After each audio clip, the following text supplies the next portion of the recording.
चत्वारि शृङ्गा त्रयोऽस्य पादा द्वे शीर्षे सप्तहस्तास्य त्रिधा बद्धो वृषभोरुर्वीति महोदेवो मर्त्या आविवेश सक्तुमिव तित उना पुनन्तो यत्र धीरा मनसा वाचमकृत अत्रासखायः सख्यानि जानते भद्रैषां लक्ष्मीर्निहिताधिवाची उपासनीयं यत्नेन शास्त्रं व्याकरणं महत् प्रदीपभूतं सेवासां विद्यानां यदवस्थितम् इदमाद्यं पदस्थानं सिद्धिसोपानपर्वणाम् इयं सा मोक्षमाणानाम् अजिह्मा राजपद्धतिः रूपान्तरेण ते देवा विचरन्ते महीतले ये व्याकरणसंस्कार पवित्रितमुखानराः।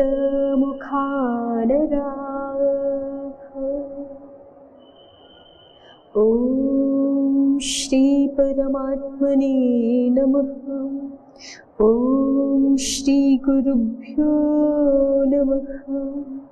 ॐ सर्वेभ्यो नमः।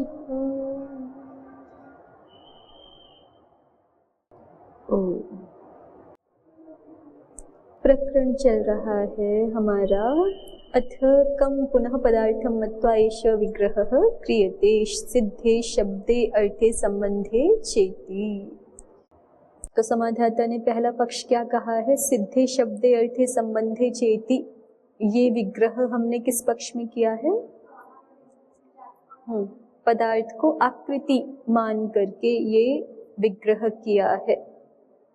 ऐसा क्यों? ऐसा कैसे पता चले कि आकृति पदार्थ को स्वीकार करके ये विग्रह किया गया है? तो उसमें क्या हेतु दिया है समाधाता ने? क्योंकि आकृति ही नित्या द्रव्यम अनित्यम, ये हेतु दिया है। जिज्ञासु ने दूसरा प्रश्न रखा है कि मान लीजिए आप आकृति पदार्थ ना लें इस वार्तिक के संदर्भ में। कौन सी वार्तिक के संदर्भ में? सिद्धे शब्दार्थ संबंधे। एक ही तो वार्तिक आया है अभी तक, सिद्धे शब्दार्थ संबंधे। इस वार्तिक के विषय में यदि हम आकृति पदार्थ ना लें, द्रव्य पदार्थ ले लें, तो फिर कैसे विग्रह करोगे आप? ये दूसरा प्रश्न किया है ना जिज्ञासु ने। तो समाधाता ने क्या बताया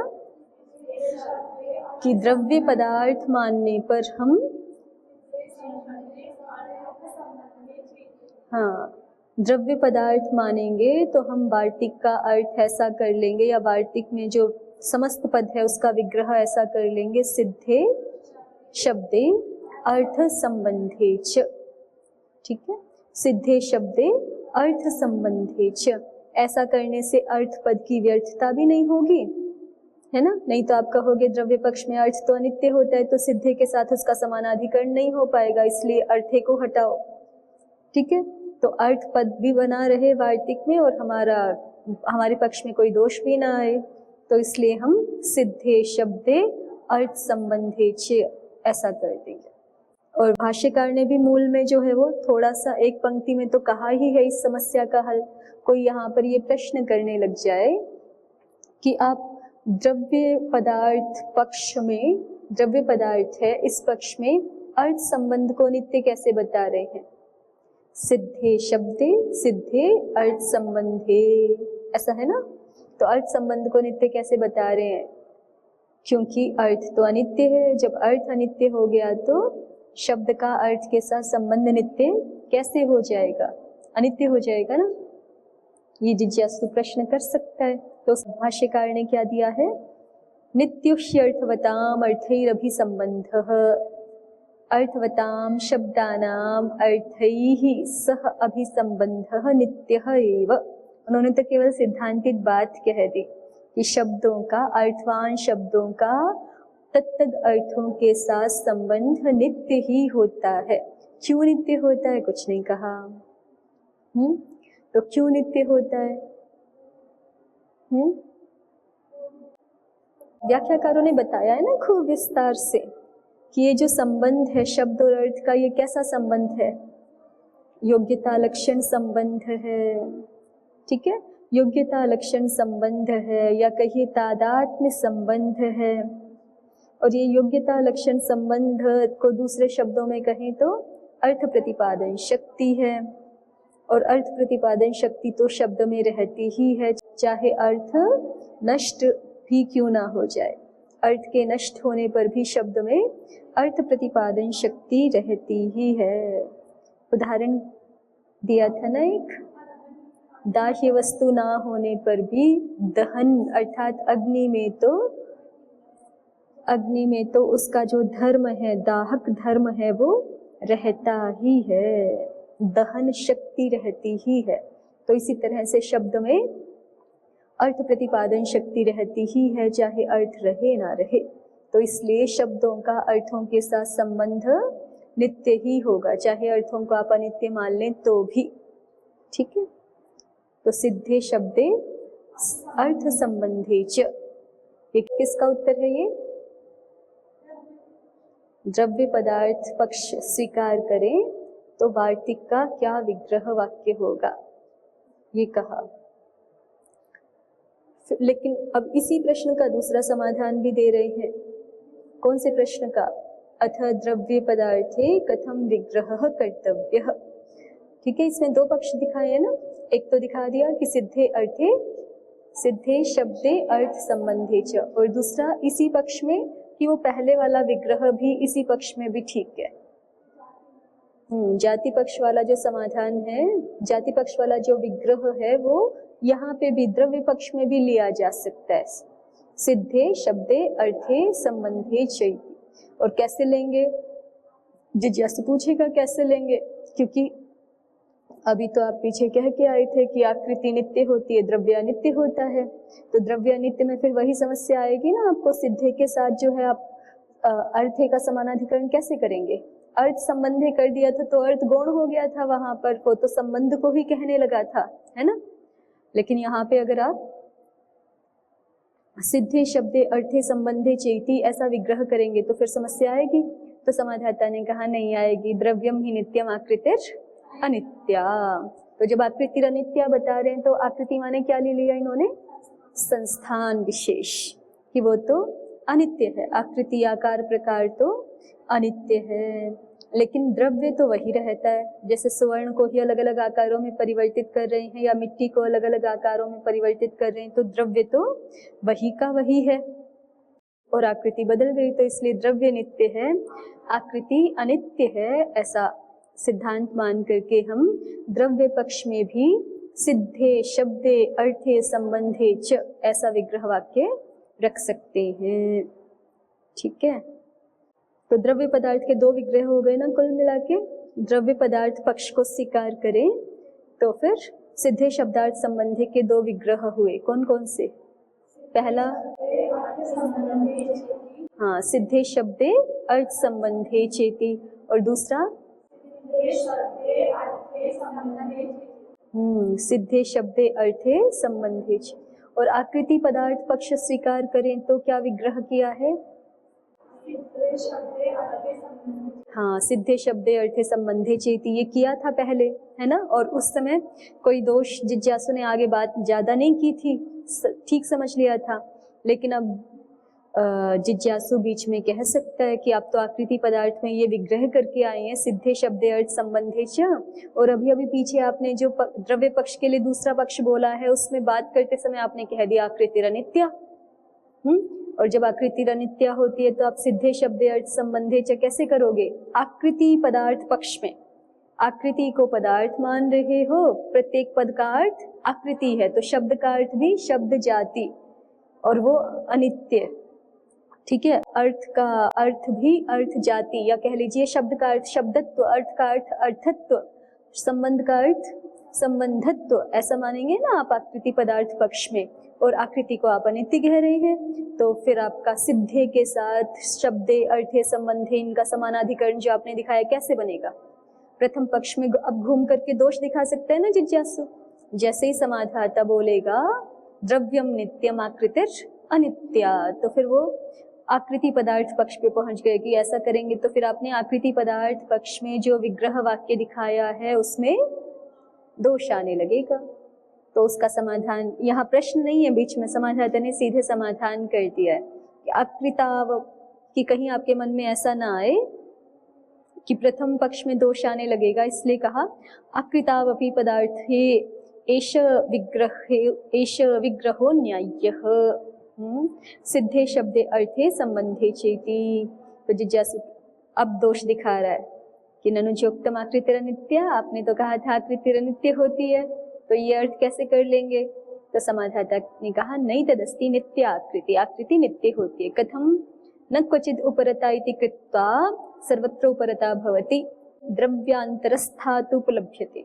तो इसका मतलब कुल मिला के ये हो गया कि आकृति को जब अनित्य दिखा रहे हैं तो आकृति का अर्थ संस्थान विशेष ले रहे हैं, और संस्थान विशेष को अनित्य इसलिए माने, लगभग वैसी आकृति तो मिल जाती है, लगभग वैसा तो मिलता ही है, एक नष्ट हो जाएगी तो। लेकिन आपने सुना होगा कि बिल्कुल टू कॉपी कोई भी नहीं होती है पदार्थ, जिनको हम कहते हैं ना हम शक्ल हैं या बिल्कुल एक जैसे लगते हैं, वो भी एक जैसे नहीं होते। आप जो संस्थान विशेष है उसमें कहीं ना कहीं कुछ ना कुछ अंतर होता है, तो माने वो तो यूनिक है, अद्वितीय है संस्थान विशेष, तो वो एक नष्ट हो गया तो वो नष्ट हो ही गया, ठीक है। तो इसका मतलब जब आकृति को अनित्य बता रहे हैं तो वो संस्थान विशेष का ग्रहण कर रहे हैं, और जब आकृति को नित्य बता रहे हैं तो उससे जाति का ग्रहण कर रहे हैं। वही उद्योत ने नीचे लिखा भी है ना कि यहाँ पर आकृति क्या है? जाति। देखिए नीचे, उद्योतः आकृति पदेन जातिरिति अभिप्रायेण भाष्ये आकृतावपि पदार्थे एष विग्रहो न्याय्यः। ये जो यहाँ वाला भाष्य है ये क्या मान करके चला है कि आकृति का अर्थ जाति होता है, ठीक है। तो यहाँ तक हो गया हमारा। तो निर्णय के रूप में ये है अभी तक के लिए कि जाति पदार्थ पक्ष में सिद्धे शब्दे अर्थे संबंधे च ये विग्रह ठीक है। शब्द हमने आकृति पदार्थ पक्ष प्रयोग किया था शुरू से ही, भाष्यकार ने आकृति पदार्थ पक्ष प्रयोग किया है ना, तो आकृति पदार्थ पक्ष में सिद्धे शब्दे अर्थे संबंधे च ये ठीक है। और जब ये बोल रहे हैं तो आकृति का अर्थ क्या है? जाति, ठीक है। आकृति का अर्थ क्या है? जाति।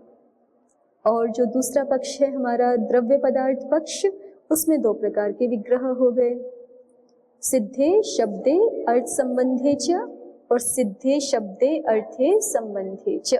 और जब ये सिद्धे शब्दे अर्थे संबंधे च बोला है यहाँ पर, तो यहाँ पर इन्होंने एक विशेष प्रकार से द्रव्य को नित्य दिखा दिया है और आकृति से संस्थान विशेष अर्थ लेकर के उसको अनित्य दिखाया है, ठीक। इतनी बात हो गई। अब हम आगे बढ़ते हैं। अथवा नेदमेव नित्य लक्षणम ध्रुवम कूटस्थम अविचाल्यनुपायोपजन अविकार्यनुत्पत्ति वृद्धि अव्यय योगी यत् तन्नित्यमिति। ये समाधाता ही कह रहे हैं और वही द्रव्य पदार्थ पक्ष वाली ही बात चल रही है कि अथवा नेदमेव नित्य लक्षणम, या तो फिर ऐसा समझिए कि नित्य का लक्षण आवश्यक रूप से यही नहीं है, ठीक है। आगे नित्य का लक्षण दे रहे हैं कि नित्य से सामान्य रूप से हम क्या समझते हैं, और पहले क्या बोल दिया है? अथवा नेदमेव नित्य लक्षणम, कि नित्य का केवल यही लक्षण नहीं होता जो आप समझते हो। क्या समझते हो? ध्रुवम, जो ध्रुव हो, स्थायी हो, और कूटस्थ हो। ठीक है, कूटस्थ तो आपको बताए थे ना, जो अयोग न होता है, जैसे वो रहता है वैसे ही कूटस्थ। ध्रुव का ही उद्योतकार तो कह रहे हैं कि ध्रुव पद का ही व्याख्यान है कूटस्थ। इन दोनों में कोई अंतर नहीं है, ध्रुव का ही और अर्थ खोल दिया है और व्याख्यान कर दिया है कूटस्थ कह करके, क्योंकि ध्रुव का अर्थ भी स्थिर ही होता है ना। अविचाली, देखिए उद्योत में देखते जाइए आप, इन शब्दों के अर्थ में जो थोड़ी थोड़ी विशेषता हो सकती है उसको कह रहे हैं। तीसरी पंक्ति में अंतिम से देखिए, बाद की पहले जो पंक्तियां हैं वो हम बाद में देखेंगे। नित्यत्व लक्षणे ध्रुव पदस्यैव व्याख्यानम कूटस्थमिति। नित्यत्व के लक्षण में ध्रुव पद का ही व्याख्यान है कूटस्थम। फिर अग्रिम शब्द है अविचाली, जो कभी विचलित ना हो। विचलित होने का मतलब क्या है? विचाल का मतलब क्या है? रूपांतरापत्ति, रूपांतर को प्राप्त हो जाना। जैसे दूध दही इस रूप को प्राप्त हो जाता है ना, या जल जो है वो हिम रूप को प्राप्त हो जाता है या वाष्प रूप को प्राप्त हो जाता है, तो ऐसे रूपांतर को प्राप्त ना होना अविचाली। ये आगे वही लिखा है, देखिए, यथा पयसो दध्यादि रूपता अनेन परिणाम अनित्यता परास्ता। तो यह ऐसा कहने से परिणाम नित्यता का निराश कर दिया गया कि परिणाम नित्यता, परिणाम अनित्यता नहीं होनी चाहिए। परिणाम के कारण से होने वाली जो अनित्यता है वो नहीं होनी चाहिए। किसी भी प्रकार के परिणाम से, जो लक्षण अवस्था भेद से परिणाम कहे हैं योग दर्शन में, यदि आपको याद हो तो वो किसी भी प्रकार का परिणाम नहीं होना चाहिए। जैसे हमारा पट या हमारा शरीर, ये भी विचाली है ना, इनमें रूपांतर होता ही रहता है। कोई भी घड़ा रखा रहेगा तो फिर वो बहुत वर्षों बाद नया भी हो तो जीर्ण शीर्ण होकर, जैसे वस्त्र आपने कभी सुना होगा ना कि बिल्कुल नए वस्त्र रखे हुए हैं लेकिन बहुत समय हो गया तो फिर बाद में उठाते ही ऐसे करते ही फटते हैं। तो इसका मतलब उनमें परिणाम हो रहा था, विचाल हो रहा था। वो विचाल जिसमें ना हो वो क्या है?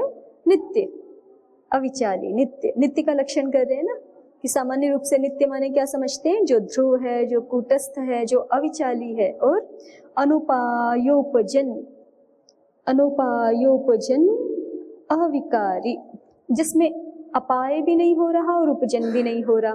अपाय कहते घटता जाए कुछ, जैसे हमारे शरीर की त्वचा निकलती है ना, कभी कभी हाथों की त्वचा निकलती है, एक मौसम विशेष में त्वचा निकल जाती है ना, मतलब जब भी, या फिर जैसे एड़ी वाले भाग से भी त्वचा निकलती है, जो डेड सेल्स होते जाते हैं वो अलग होते जाते हैं, या हमारे बाल भी जो है वो निकलते जाते हैं, ऐसे होता है ना शरीर में। तो इसका मतलब शरीर नित्य नहीं है। अपाय, अपाय माने अपचय, क्षीणता होते जाना।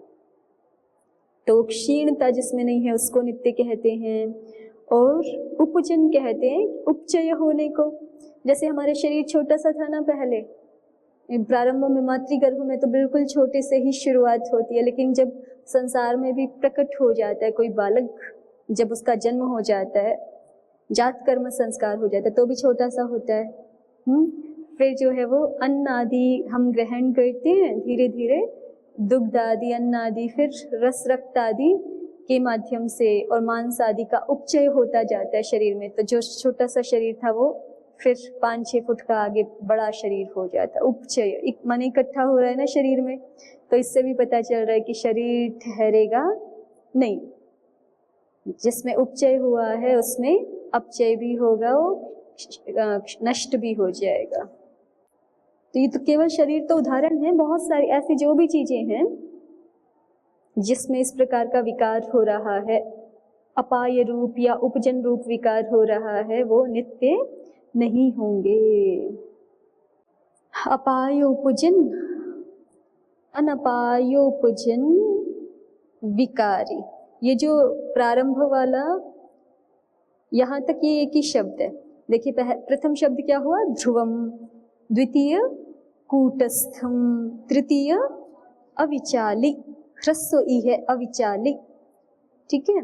फिर अग्रिम शब्द अनुपायोपजन विकारी, यहाँ तक अपाय, पहले अपाय उपजन और विकारी इनका द्वंद्व करके फिर नए के साथ समास कर दिया, जिसमें अपाय भी नहीं होता, उपजन भी नहीं होता और जो विकारी भी नहीं है, ठीक है। अपाय और उपजन और विकार, अविकार नहीं है ना यहाँ पे शब्द, विकारी ऐसा है। तो पहले तीनों का द्वंद्व किया, अपाय उपजन और विकार, इनका द्वंद्व करके फिर इनसे मतुप प्रत्यय कर लिया।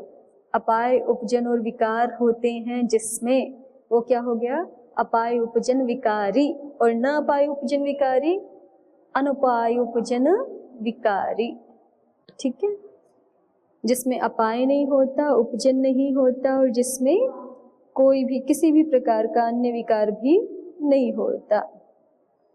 अनुत्पत्ति, जिसकी कभी भी उत्पत्ति नहीं होती। और अवृद्ध व्यय योगी, जो वृद्धि और व्यय का योग जिसमें नहीं है, वृद्धि का और अवृद्धि, जो वृद्धि से रहित है। अव्यय योगी, और व्यय का संबंध जिसमें नहीं है, माने कुछ भी जहाँ से क्षीण नहीं होता है। यत् तन्नित्यम, ऐसा जो पदार्थ है उसको लोक में नित्य समझते हैं। ध्रुवम कूटस्थम अविचाली अनुपायोपजन विकारी अनुत्पत्ति वृद्धि अव्यय योगी यत् तन्नित्यम इति, ठीक है। ऐसा पदार्थ नित्य है, लेकिन पहले क्या कह दिया, अथवा नेदमेव नित्य लक्षणम, कि जो जिस नित्य का लक्षण यही नहीं है, जो आगे कहा है ध्रुवम कूटस्थम आदि, यही नहीं है। इसका मतलब नित्य और कुछ को भी कह सकते हैं। किसको कह सकते हैं, वो भाष्यकार आगे स्वयं ही कह रहे हैं। तदपि नित्यम यस्मिन् तत्त्वम न विहन्यते। ये बात क्यों कही है, जो पीछे उदाहरण देके आए थे ना, द्रव्यम ही नित्यम के, मृत के और सुवर्ण के, मृत के और सुवर्ण के जो उदाहरण देके आए, नित्य द्रव्य को ठहराया, उसके लिए कह रहे हैं कि तदपि नित्यम, वह भी नित्य होता है, यस्मिन् तत्त्वम न विहन्यते, जिसमें तत्व नष्ट नहीं होता है। जैसे वहां सुवर्णत्व नष्ट नहीं हुआ ना, सुवर्ण सुवर्ण सुवर्ण, सुवर्ण तत्व तो नष्ट नहीं हुआ, और इसी तरह से जो मृत तत्व है वो नष्ट नहीं हुआ। तो कह रहे हैं, कोई कहे कि मिट्टी को भी और तोड़ तोड़ के छोटे कण बन सकते हैं, या सुवर्ण को भी जो है वो सुवर्ण, फिर वो सुवर्ण तो और अन्य चीज में तब बदलेगा जब और ज्यादा सूक्ष्म प्रलय की स्थिति आए, है ना। लेकिन कोई ऐसा कह सकता है, तो उसी को कह रहे हैं कि ये ध्रुवम कूटस्थम अविचाली अनुपायोपजन आदि ही नित्य के लक्षण नहीं है, अपितु नित्य उसको भी कहते हैं यस्मिन् तत्त्वम न विहन्यते, जिसमें तत्व का नाश नहीं होता है, वो भी नित्य है। अब प्रश्न कर रहे हैं किम पुनस्तत्वम, कि आप कह रहे हैं कि जिसमें तत्व का नाश नहीं होता वो भी नित्य है, तो ये तत्व क्या चीज है। किम पुनस्तत्वम, समाधाता ने कहा तद्भावस्तत्वम, तत् का भाव ही तत्व है। तस्य भावः, अर्थ में तत्व शब्द बनता है ना, तस्य भावः, इतने अर्थ में ही, वो तो ठीक है, हम मनुष्य से भावः बनाएंगे तो मनुष्यत्वम बन जाएगा, लेकिन यदि हम सामान्य रूप से कहें तस्य भावः, तो तद गंस्त्व ऐसा रखेंगे ना आप, तद गंस्त्व, जैसे मनुष्य गंस्त्व रखते हैं मनुष्यत्व को कहने के लिए, मनुष्य से भावः, वैसे ही तस्य भावः, इसी अर्थ में यदि हमें शब्द बनाना हो तो क्या बनेगा, तद गंस्त्व, गस का लुक हो जाएगा, सुपो धातु प्रातिपदिकयो हो, फिर क्या बना तत्व, और खरीच होकर के तत्व, तो तत्व शब्द ऐसे ही तो बनता है। तो उसी को जब जिज्ञासु ने पूछा किम पुनस्तत्वम, तत्व क्या होता है, तो समाधाता ने बता दिया तद्भावस तत्वम, तत्व क्या है, तद्भाव ही तत्व है, माने किसी भी पदार्थ का भाव ही तत्व कहा जाता है उस पदार्थ का। आकृतावपि तत्वम न विहन्यते, और आकृति में भी अवयव संस्थान रूप आकृति नष्ट हो जाने पर भी तत्व न विहन्यते, तत्व तो नष्ट नहीं होता है।